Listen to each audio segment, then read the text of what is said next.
In this video we're watching, this is important for securing our future, our security, our economy and the welfare of our citizens by Ajax. כנס הסייבר בישראל. ישראל היא מעצמת סייבר עולמית. אנחנו מקבלים חלק עצום מהשקעות הסייבר בעולם. בדקתי את הנתונים, אנחנו בהשקעות פר קפיטה בפער עצום מול כל מדינה אחרת, ואפילו במספר אבסולוטי זה גבוה מאוד.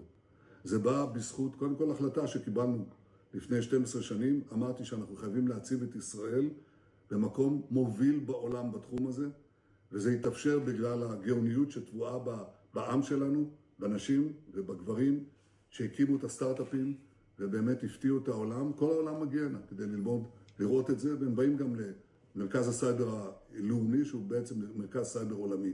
אנחנו מתכוונים לעשות את אותו הדבר בדיוק בבינה מלאכותית, ואנחנו גם ניכנס לקוונטום. בשלושת התחומים האלה ישראל תהיה מדינה מובילה בעולם. זה חשוב לגבי הבטחת העתיד שלנו, הביטחון שלנו, הכלכלה שלנו והרווחה של האזרחים שלנו. אבל אנחנו צריכים להכיר בדבר נוסף. היה פה כשל עצום. הכשל הזה חייב להיבדק עד תום. הוא חייב לבדוק גם את הדרג המדיני, גם את הדרג הצבאי, גם את הדרג הביטחוני, את כולם.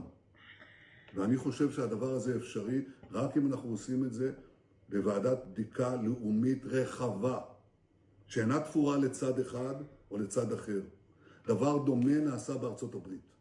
אחרי האסון הגדול ביותר בתולדות ארצות הברית, 9/11, הם הקימו ועדה שמורכבת חצי ברפובליקנים, חצי מדמוקרטים.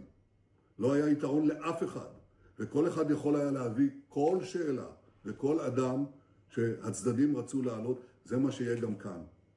לא יהיה כאן איתרוג, לא יהיה כאן סגירה של צד אחד מול צד אחר.